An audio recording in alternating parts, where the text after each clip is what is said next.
We're gonna paint 20 doors in record time. We're not gonna use any gimmicky tools, any sophisticated and or fancy door stacking systems, things that spin around that cost you $1,000. And we're gonna prove that the best way to do this is actually the cheapest way to do it. For that, you guys, stay tuned and here we go. Now what we're looking for in a door system is we want these doors to have the ability to be mobile, we want them easy to move, and we want to be able to paint both sides of the door at the same time so that they dry. That being said, what are we going to use? Okay, the first thing you want to do is find yourself a bunch of scrap wood. You see I got some MDF here. I've got some MDF here. And where do you get this MDF? Well, you can check in the dumpster, and that's actually where I got mine, is in the dumpster. That wood looks pretty nice. You're gonna wanna get yourself a power saw. Of course, you're gonna need an extension cord, the saw, nice saw blade. Now, after we've gotten our pieces, we're gonna need to use our skill saw here. We got it plugged in, as you can see. And we're gonna wanna cut some of these. So for every door we have, we're gonna want 2 of these pieces. Now, these are hollow core doors, so they don't really require a lot of stability. That being said, this is fine. You can see it's about 1 foot. You can do 2 foot. I got lucky enough, and when I was going through the dumpster, I found pieces like this, a little over 2 feet, some right at 2 foot. And that's just all scrap, completely free, you guys. Didn't pay anything for them. That being said, I've been using this ladder here, and this is how I'm making my cuts. The time is 11:43.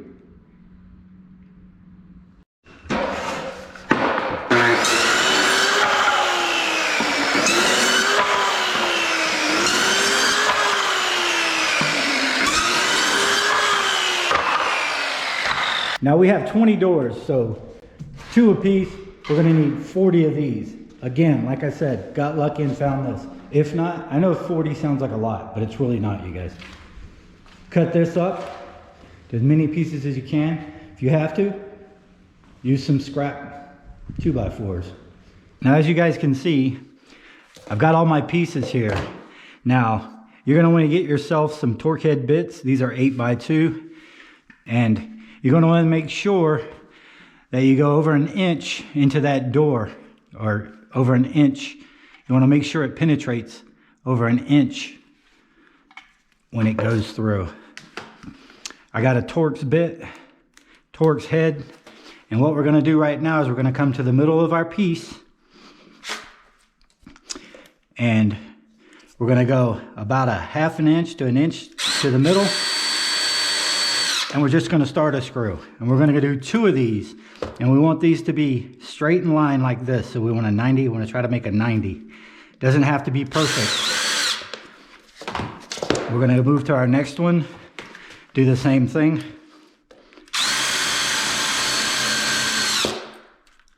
Don't go all the way through to your floor. Just like that, guys. We're just getting these started. We're gonna like task batch this, so we're just gonna do this all at once, just like an assembly line. All right, guys, so we've got all our screws put in. Now, we wanna get ourselves a nice heavy 5-gallon bucket. Got all our doors laid out here. We're gonna grab our doors. We're gonna put them bottom end down, lean it up against this, against our 5-gallon bucket there. And I always start at the bottom first, because once I do the bottom, I can let this thing flop around and this will hold it up. Okay, so what you wanna do is you wanna center your screw to the center of that door. Same with the bottom.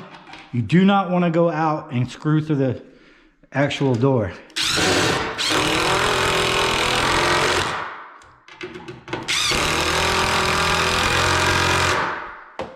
That's 1.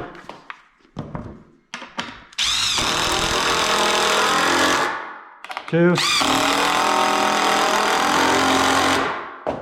Now, just take our door, we stand it up wherever we want it.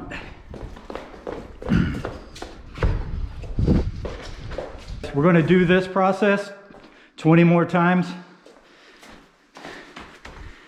And that's how we do that.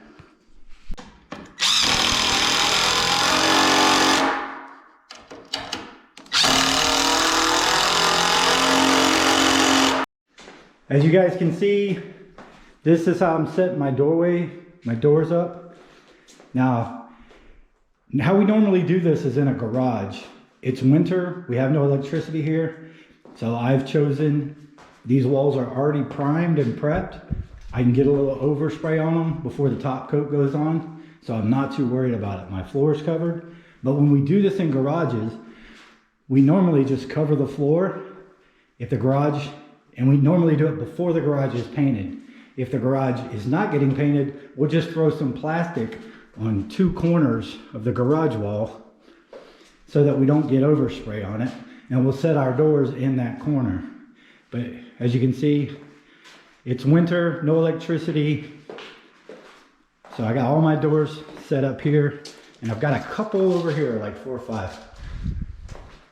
So now we're gonna get ourselves some 220 grit sandpaper, and we're just gonna walk along these, and we're gonna figure out, we're gonna sand them down, give them a light scuff sand, and really inspect them for stuff like this. We're gonna sand all that stuff out. These are new doors, we're fortunate in that regard. Now we're gonna get ourselves a dusting brush, and we're gonna start at the top, and we're just gonna dust these guys off. Really pay attention to all these top edges where dust collects. You wanna get those right here too, on your pieces, because when you spray, it's gonna blow that dust up right into your...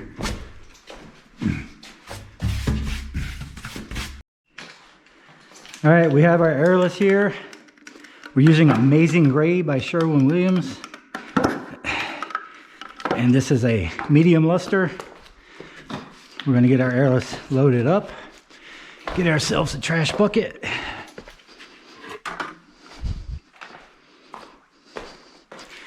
Stick her right here. Get her primed. Prime position. I do have a video on this, you guys, showing how to set these up, how to run it, how to clean it out. Just look in the video description or go to the playlist. So airless, ready to go. We're using a 412 fine finish low pressure tip. And we've got our pressure set at about 1200 PS, but we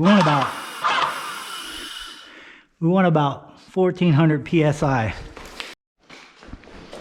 So the way you want to figure out if you've got the proper fan pattern is just find yourself a spot on the floor here. See how it's fingering right here? You don't want that. So you're going to want to turn it up or down. But in this case, we're going to turn it up.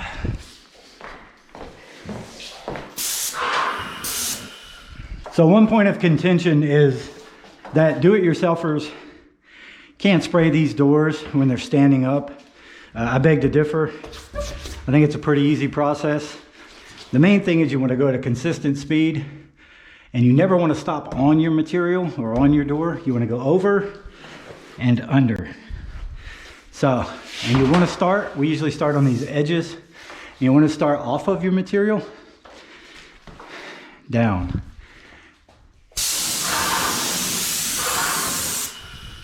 Notice, consistent rate all the way down. Then you'll step to your other side, right here.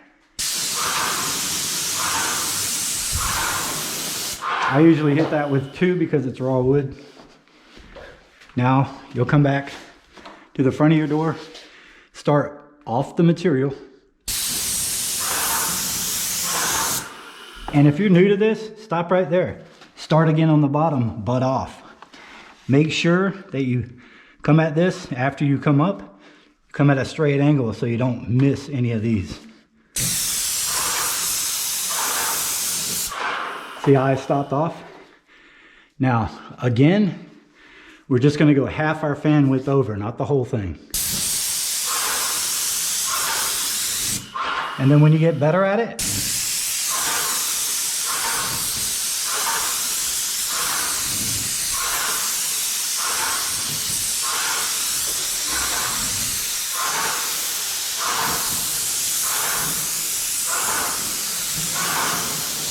You don't even have to stop.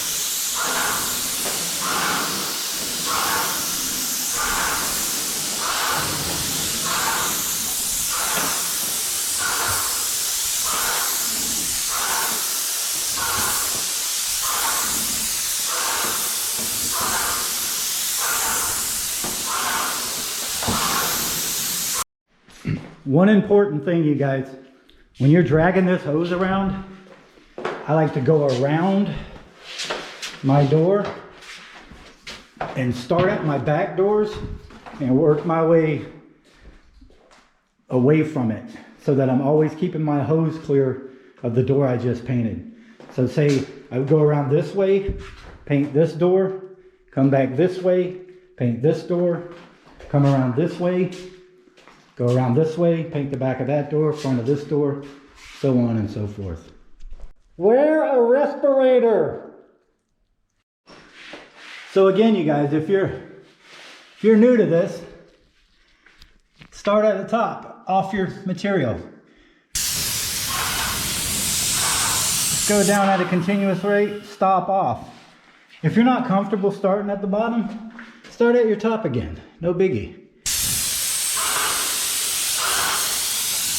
And you just want a 50-50. So, half my fan width from here to there, I just go halfway that fan width over. And you would just continue on.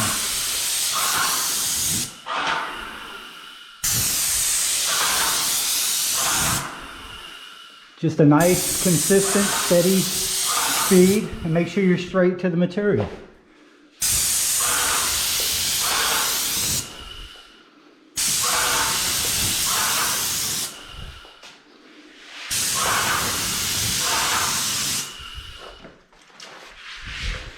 If you're going to err on the side of caution, go faster than you think you need to. You're going to have to do 2 coats anyways.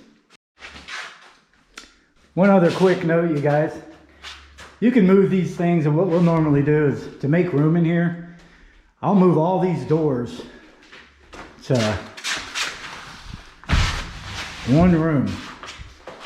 And I'll just stack them in a corner like that. And you can see this door's still wet. If you got to move it, just use your hand, stick it in the spot here, and move it wherever you need to move it.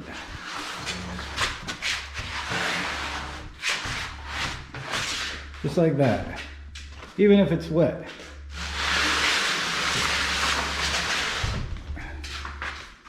There you go. Another key advantage, when we're done with these, we'll back the screws out, we'll put them on our trailer, and we'll use them for the next job. Same screws, same boards. Usually lasts about three or 4 jobs. And you guys want to be about 8 to 12 inches off of your material at all times, and just maintain that distance and a consistent speed all the way down. Okay? Time for coat number 2.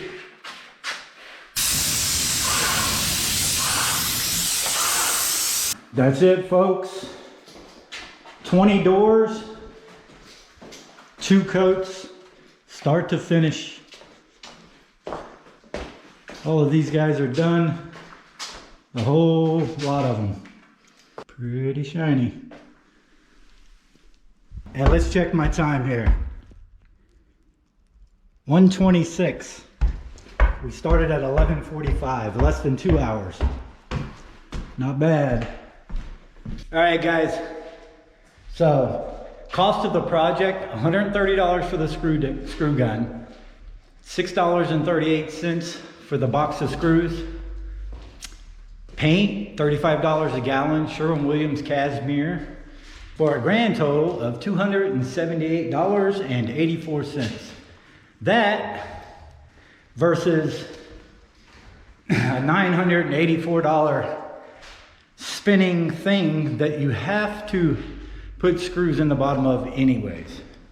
So the only difference in between the way I did it and the contraption that cost $1,000 is that it spins in a circle. Well, I mean, I suppose if you can't walk, you might need one of those. But if you can walk, just walk around the door, man.